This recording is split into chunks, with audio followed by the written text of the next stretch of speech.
I need to go to bed. I just can't talk about this anymore.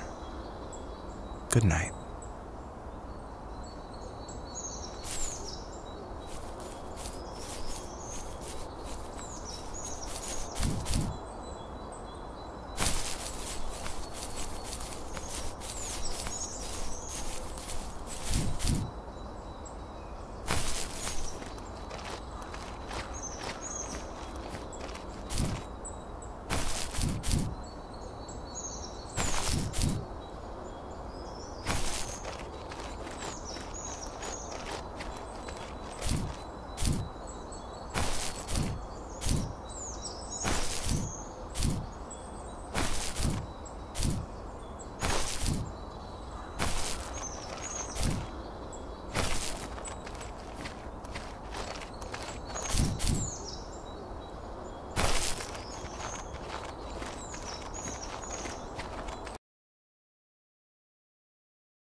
Joseph, you can't go to sleep feeling like this. I'm sorry for everything, and I know you need space, but I'm here for you. You don't need to feel so lost. Joseph, have I ever told you what my mother was like?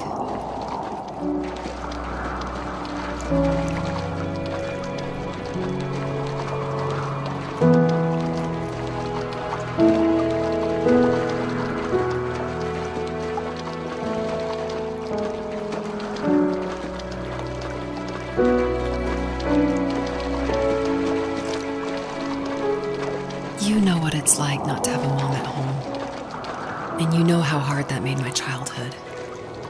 What helped me was watching the birds in the morning before the school bus came. I thought that my mother was one of those birds, and it made me want to be free like her.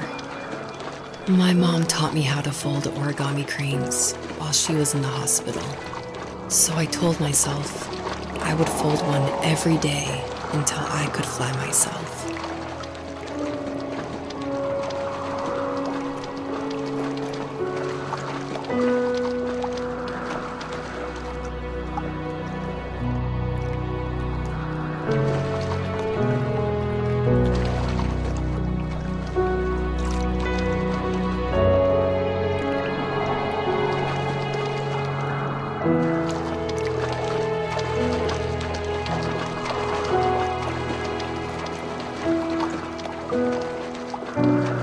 I think we both have always loved animals, and for me that love started with a dog. Sometimes this Rottweiler would come up to our property line and wait at the fence for me, but only once in a while. I was sure to check every day immediately after school, and it usually ended in disappointment. I would even steal money from my passed-out dad just so I could buy these off-brand dog biscuits. Even when she did stop by, she never went beyond the fence. Why was she so scared? I think my dad was the opposite of your dad in almost every way, except he was in the military as well. He coped with alcohol of every kind. The trailer started falling apart, he got angry, and I withdrew. More and more I became the weird, quiet kid who made lots of origami birds and carried dog biscuits around. I think we were pretty similar when it came to being the weird kids. And that same sincerity in college was one of the reasons I was so drawn to you.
could survive another day with my soul still intact.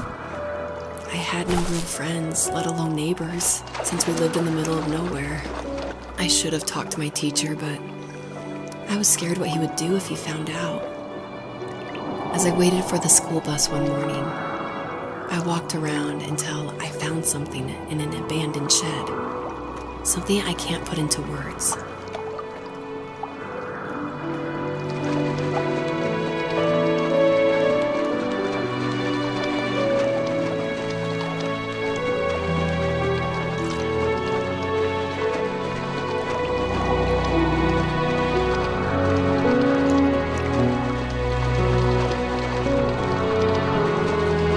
I summoned courage I didn't know I had, and I broke into my dad's room and found the key to the shed where he had locked my bike. I'll never forget that feeling.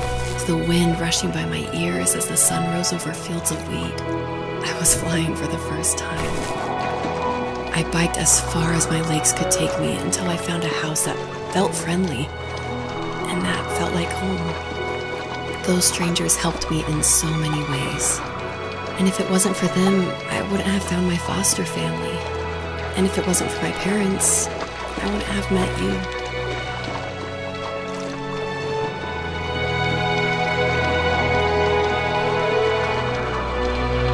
You have strength, Joseph, and you're not as alone as you think. It's all just so pointless. Just waiting for life to happen.